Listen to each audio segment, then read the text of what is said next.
Today's Gigi Says is about the anatomy of grief. One of the things that I've really dealt with in my own life in the last couple of years is great loss. Not necessarily the kind of loss where we don't have people with us anymore, but where their role in our life really changes. And it's really difficult to go through those times when our life changes so dramatically. And it makes you feel very lonely and very alone. And I have a lot of people who are struggling right now who have had miscarriages and who've lost loved ones. And it's hard to keep living. And you know, death is not a Christian's enemy. You know, we all know that death is going to come, and so death itself is not an enemy, because we know as believers that we leave here kind of on angel's wings and find our place next to Jesus, because he says to be absent from here is to be present there with him. And so you know, and Paul said, cover yourselves with that. I think the problem is we still have to live down here after our loved ones have gone. And we still have to live after we've been through dramatic changes. And we have to find the steam inside of ourselves to not just survive, but to thrive, to not just to barely get by, but to really push ourselves through the grieving process and to not get stuck. And I've been stuck for a while. It's not easy when you build your life in a certain way to reconstruct it. And I think that that's really why death and grief is our enemy. It's not that the actual grief is our enemy, or that death is our enemy. It's that it kills, steals, and destroys our life and our dreams and our hopes. And it's hard to rebuild from ground zero. It really is a difficult place to start a new life. And I've been really blessed because I was raised by an incredibly strong woman who had to rebuild her life. Good grief. Over and over again.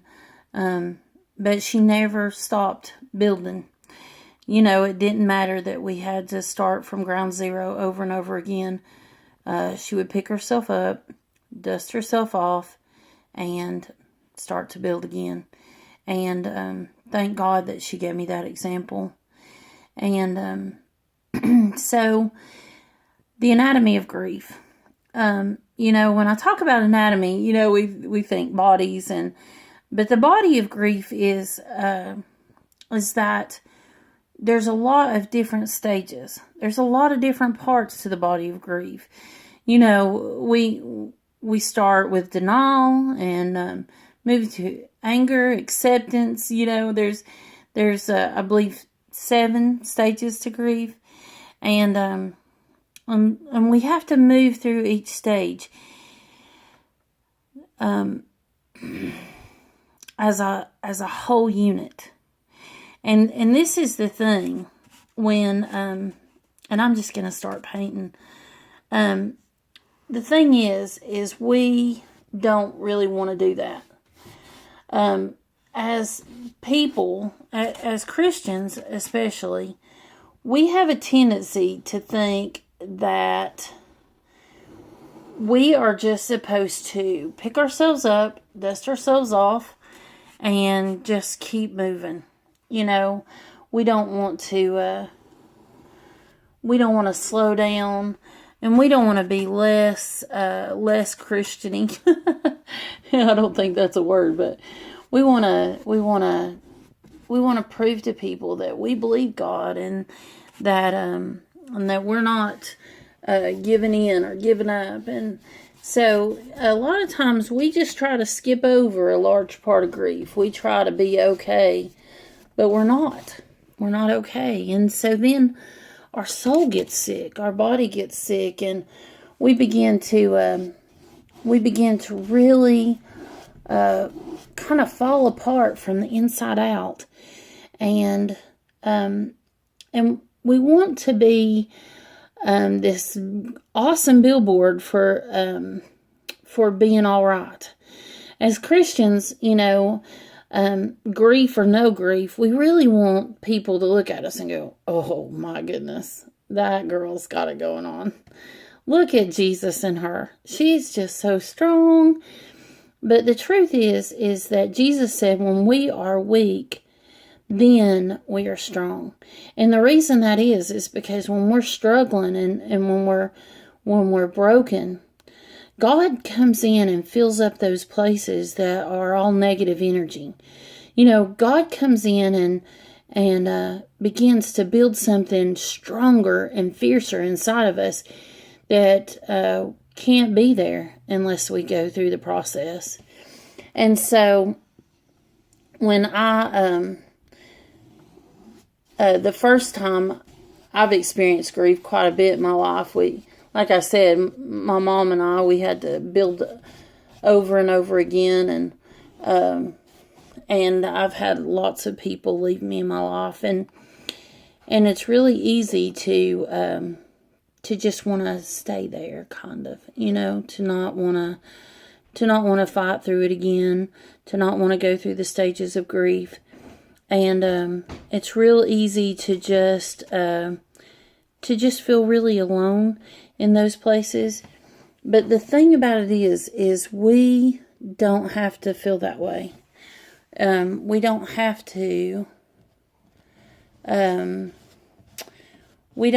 to feel that way, and we can actually even know that that's not the truth. We can actually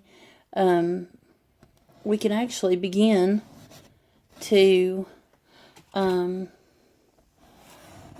feel God's love and His divine nature inside of us during grief. But there's also one other thing that can happen. We can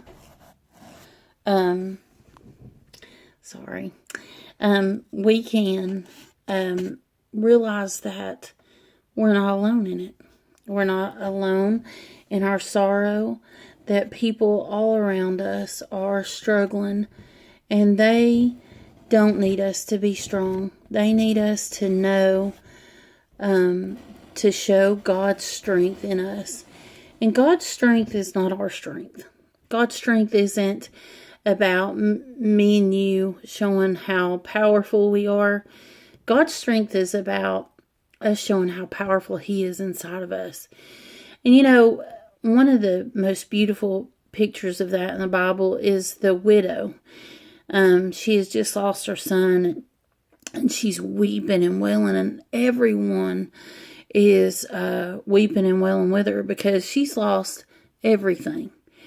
And at that time in history, she would have been poor, for one, very poor, and it would have been hard for her to even eat, because fathers and sons took care of the wives and mothers, and even the sisters, and at that time, she had lost everything, and she was devastated, and Jesus hears her cries and lifts up her son, raises him actually from the dead, and her mourning was turned to joy. Now, we don't always get to see that. I have a beautiful friend who lost her son to cancer. Actually, I have several friends who lost their sons to cancer, but this one friend, she lost her son to cancer, and he was an adult, and she is magnificent. Oh my goodness, she's magnificent, and I think of her when I think of that widow lady.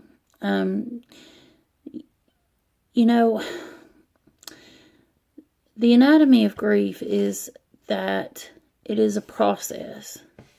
It's like a ladder, and we want to skip through it. We want to be at the top of it, and we don't want to feel the loneliness of the journey. We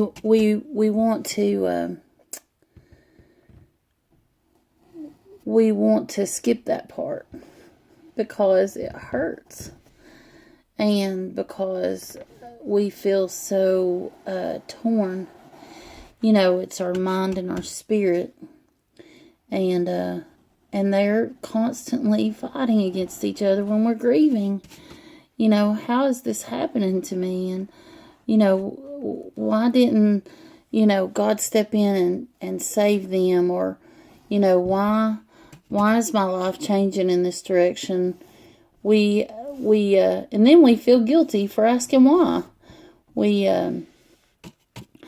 We start to wonder if we're really a good enough Christian, and we begin to wonder if God can even use us, because we're hurting. And I just want to tell you that He can. That all this grief, He makes a promise to us that this grief, this mourning, will turn to joy, and we can trust that. We can trust that God has a plan even for our sorrows. And so I just want to tell you not to give up. I want you to know that when you're sad and when you're broken, when you're lonely, know that you're not alone. And I kind of had this picture in my mind. It didn't really turn out yet, but maybe it will in a day or two. Of what it's like, to be in that place of sorrow, and to not really be able to find our way out. And I'm gonna do this one more little person here before I end this video.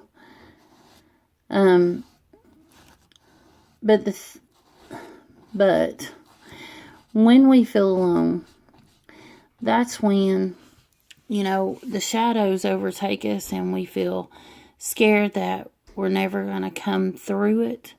But you will. And so this painting is, like I said, it's not finished. But I'm just going to show it to you really quick. Here it is. And it's really 3-year-old kind of painting. But if you look at it, it's all darkness. And that's kind of the way it is for a person who is going through a big life change or going through sorrow. We feel like we're just dancing through the pain all alone, and we're not sure that anybody's there with us. But just like in my painting, there's people all around us, and there's people hurting all around us. And don't be afraid of the ladder. Don't be afraid of the process. Because if you do one rung at a time, I think I put 12 of those on there. If you just go through the process, one step at a time, one day at a time, one day you're going to come out on top. And you're going to see the light of day again. And you're going to know that you were never alone. And Jesus always walks with us, and we can feel His presence. But it's so important to know that it's not just Him. Look around you.